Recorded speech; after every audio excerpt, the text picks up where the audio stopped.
Okay guys, isa na muli mapagpalang umaga, tanghali, gabi po sa inyo lahat. Sana po lahat ay nasa mabuting kalagayan at ligtas po sa anumang kapahamakan. Ako po muli ang inyong lingkod, Master Maestro TV. At sa ating video ngayong araw na ito ay tayo po ay magbibigay na muli ng isang reaction po tungkol po sa kaganapan nga po dyan sa Davao, kung saan po ay isiniserve ng ating mga kapulisan sa pangalawang pagkakataon ang kanila pong warrant of arrest sa tinaguriang pugante na si Pastor Kibuloy, na inaakala po ng ating gobyerno, inaakala po ng ating mga kapulisan ay nandyan lamang po nagtatago si Pastor Kibuloy sa kanya pong simbahan na ito nga po ay ang KJC o King of Jesus Christ. Okay? At ito nga, tingnan nga natin at mainit po ang mga tagpo, mga kapatid, mga kababayan. Ang ating po nakikita sa ating screen ngayon sa ating bandang diyan ay mainit po kasi ito po ay dinumog na muli ng believers o mananampalataya sa relihiyon na yan. At sila po ay humaharang sa pagpasok po ng ating mga kapulisan. Kung titignan po natin ay talaga naman pong napakarami ang bilang po ng ating kapulisan. Okay? So, dito po tayo ngayon magbabase ng ating kuro-kuro, komento, opinion at reaksyon sa isang bahagi na ganap po kung saan ay nag-uusap or nag-usap po ang isang implementing official ng pulis at ang lawyer po ng KJC. So, tunghayan po natin mga kapatid ang kanila pong pag-uusap. Wala ka magtago! General, hindi po kailangan po ang dahas po. Hindi po kailangan. Kung pwede, mag-usap lamang po tayo. Kasi marami po mga civilian po dito. Hindi po kailangan ang dahas po, General. Kung pwede, magipag-usap lang tayo po. Yes, sir. Sana po maintindihan ninyo. Oh. Hello, General. Magandang umaga, General. Magandang umaga. Anong oras to? Paano to? Asan ang waran? Saan? Legal! Basta legal. Thank you. Ilang, sir? Legal! Warrant natin. O legal, asan na? Legal! Ayaw mo mag-vote kahit na para nakita natin ang legal. Ito na legal, eh mo speaker. Ito na legal ang speaker? Hello?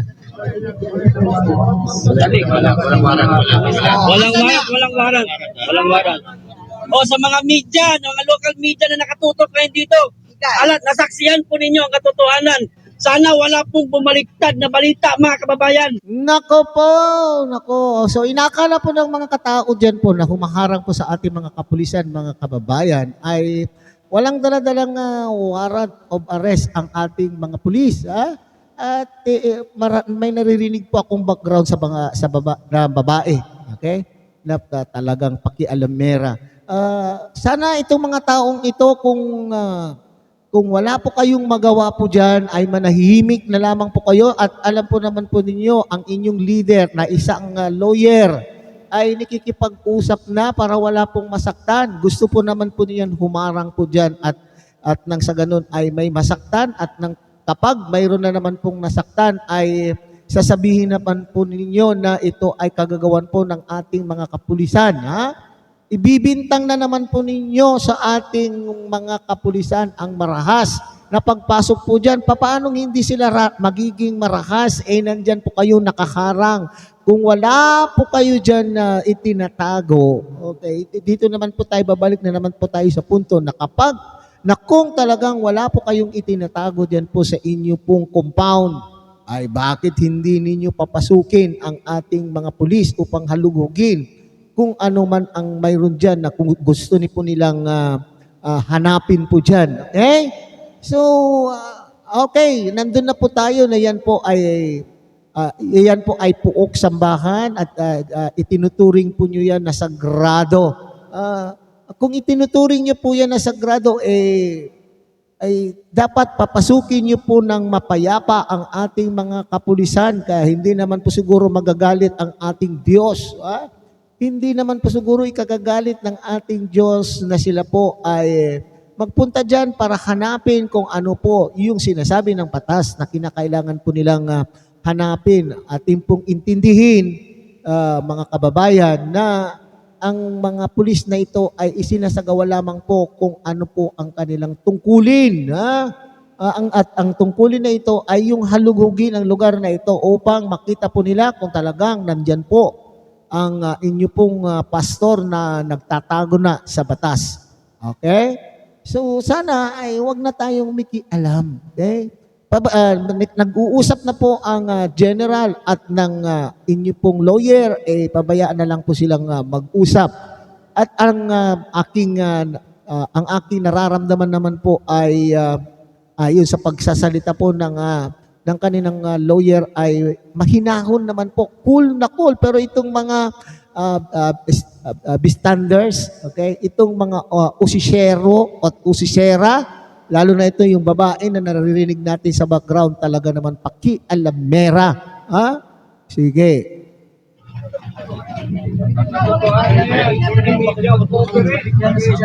Ayan, may papel. Ayan natin. Yun. Let's see. Malaki sa mga kasahod sa tuligan. Sahang. Okay, this is an alias warrant of arrest addressed to Sylvia Simanes. Pero ang address dito, sir, Pasig City, Metro Manila, sir. Yan, itong kay Sylvia Simanes po. Pasig. Oo. At kahit saan namin pwede yan, kahit na yan ay Pasig. And elsewhere, basahin mo, attorney. Excuse me, yung elsewhere mo ha. Sandali muna, ma'am. Sige Nag-usap po. kami rito ng maayos. Sige lang po. Talagang naiinis ako dun sa babae, mga kababayan. Kung sa Ilocano sinasabi dyan ay sampitaw o nakikisaw-saw, di ba? Di ba, nakikita, nag-usap sila ng maayos para maayos po ang isasagawang pagpasok. Pero itong babae na ito nangingialam. Okay? Masyadong mainit yung babae. Okay? So ito, kinu-question po ni attorney, bakit daw po ang address ay Pasig, Metro Manila. Ang sinasabi naman po ni General ay elsewhere, maski saan. Okay? Pero tingnan natin ang kanila pong palitan po ng mga salita. Okay? Oh, yes ma'am. Sir, kasi ito, kasi ito enclosed building. Attorney. So yung Ganito, address sana, sir. attorney. Address sana. Oo. Ito, attorney. Yes, sir. Hindi ito ang lugar para tayo magdebate. Yes, sir. Kung may Yes, sir. reklamo ka, maghahain ka na lang ng reklamo. Pero ngayon, ipaalam ko papasok sana, kami sir. sa ayaw at sa gusto mo. Okay, yan. Tama po yan, General. Supalpal ang lawyer na ito. Para sa akin, supalpal po rito. Okay? So, tama po yan.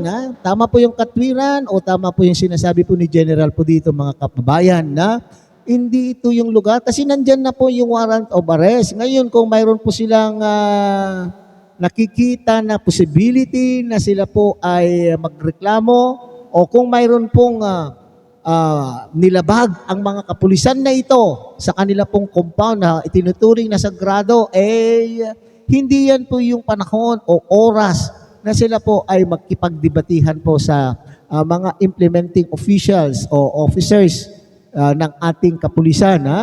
So tama po yung sinasabi po ni General po dito, mga kababayan. At believe po ako doon sa sinabi po niya at natutuwa ako doon sa sinabi po niya, hindi ito yung lugar na tayo po ay magdiskusyonan o magdebatihan. Kung kayo po ay may reklamo, ay dalhin po ito sa husgado. Okay? Okay? Ipaalam ko lang ito sana. Sige, ano gusto mo sabihin? Sir, ganito po. May certification po ang NBI, sir. Immaterial yan, attorney. Na-serve na daw yung alias Immaterial yan, warrant. attorney. Tama, Immaterial yan. material. Immaterial yan. Akin na yung papel ko. Ito. Bibigyan namin kayo, Si Sylvia Simanes na ito, sir. mag-usap kayo, attorney. Mag-usap kayo ng 30 minutes. Bibigyan kita ng 30 minutes dyan. papasok kami sa gusto mo. Tama. So, ang plano mo talaga magpasok, Yes. whether we like it or not, Yes. even if ipagkita namin tong certificate. Magreklamo ka na lang, attorney, kung ito ay isang illegal na operasyon. Correct. Magreklamo ka na lang. Sige, magreklamo na lang kayo, ma'am. Hindi ito ang lugar para tayo ay mag-debate. Okay? Gusto nyo mag-debate, dalhin nyo sa korte ito. Sir, Okay? kasi may certification na Hindi nga, nasulat hindi po nga yung natin, warrant. hindi nga natin So, yan. ang ibig mong sabihin, maski may certification Attorney, yung NBI, sige, sabihin natin, papasok pa rin kami kahit na may certification ng kahit sino dahil ako'y naniniwala, valido ang warrant na ito. sir, Okay. may address kasi Pasig City, sir eh. And elsewhere nga, attorney, basahin mo. Yung elsewhere po yung tao, hindi po yung Sabihin mo sa address. judge na pagka-reklamuhan mo. Basta may 30 minutes ka, attorney. Pag hindi, alas 5 papasok kami. Okay? Papasok kami. Basta papasok kami. So, mas Attorney. sinabihan kita, sir, na may Yes. certification na. Yes. Tapos, Papasok kami. Ang warranty po, Papasok sir, kami. si Sylvia Attorney. Simanis lang po. Sige. Bakit? Hindi ba sila member nyo? Sir, ginamit ko lang yata yung position mo, sir. Agoy, nako naman, attorney, ng kulit-kulit mo naman. Elsewhere nga sinabi dyan, okay, tama po yung sinasabi po ni General, mga kapatid, ha? Ngayon, kung may reklamo siya at may reklamo sila, kung mayroon man nilabag ang mga na batas, ang mga kapulisan na ito sa kanila pong pagpunta dyan para iserve ang warrant of arrest, doon na po sila at magsabi, o doon na po sila magreklamo, o doon na po sila makipag-usap sa husgado, sa tamang husgado. Okay, so yan po yung hindi lugar po yan ng kanila pong pakikipagdebatihan. Kasi naniniwala po si General na valid. Valid daw po yung dala-dala po nilang warrant of arrest. Maski mayroon po silang hawak na certification ng NBI daw po, ay hindi po yun po pwedeng gamitin upang hindi nila po isagawa ang kanila pong pagsiserve ng warrant. Okay? So, wag makulit, attorney. So, pabayaan na lamang po ninyo ang ating mga kapulisan kung malinis po ang inyo pong mga konsensya. Malinis po ang inyong budhi na mga nandyan, na nawala kayong itinatago, na kung wala po dyan si Kibuloy, ay ito naman po kasi si Kibuloy, mga kapatid, mga kababayan. Bakit naman itong kanilang leader? Okay? Bakit itong leader po nila gusto niyang maipahamak ang kanya pong mga church members? Isang ginagawa po nito ni Kibuloy, Pastor Kibuloy, o Kibuloy, ay pinapahamak po niya yung kanya pong mga members sa kanila pong church. O tignan mo po yan kung sila po ay kung magkainitan po ang usapan po dyan, maaring may mga sibilyan na masasaktan, di ba? May mga taong maaaring malagay sa alanganin, lalo na po kung itong mga sibilyan na ito po ay tumataas din po ang kanila pong nararamdaman na gustong ipagtanggol ang kanila pong leader. Ito ba yung uri ng leader na ipagtatanggol nyo na kayo nga po ay hindi kayo niya maipagtanggol? Ano yung ibig sabihin po natin dito, mga kababayan? Hindi kayo na maipagtanggol kasi kung talagang walang kasalanan ang inyong pong leader ay humarap. Okay? Harapin po niya ang mga kaso na isinampa laban sa kanya. At pabulaanan sa pamamagitan po ng pagbibigay po ng mga ebidensya. Ano ang ikinakatakot ng ang inyo pong leader? Natatakot na maipamukha sa kanya ang katotohanan na siya po ay may ginawang hindi maganda. So sana ay mag-isip-isip, ilang buwan na pong nagtatago po. Ilang buwan na pong nagtatago po si Pastor Kibuloy. Ngayon ay talagang kinakailangan humarap na po sa batas at klaruhin ang kanyang sarili at nang sa ganun ay walang mga sibilyan na madadamay, lalo na itong mga masyadong mga panatiko, mga fanatics ng kanya pong itinayong religion. Okay? So, alalahanin po niya na siya po ang leader. Kung akin pong babalikan po nga, di ba sabi po niya ay mapatitigil, may kapangyarihan po siyang patigilin ang pag-ulan. So ngayon, humarap ka sa husgado, Kibuloy. Harapin mo ang mga patong-patong na mga kasong isinampa sa iyo ng bayang Pilipinas at mga tao na naagrabyado. Okay?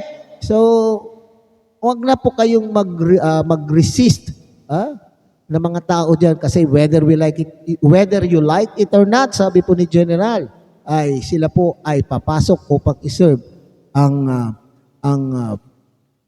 ang warrant of arrest para po sa inyong leader. So siguro abangan po natin kung mayroon nga pong kahihinatnan ang pangyayaring ito. Kung sa pangalawang pagkakataon ba ay makukuha na po nila.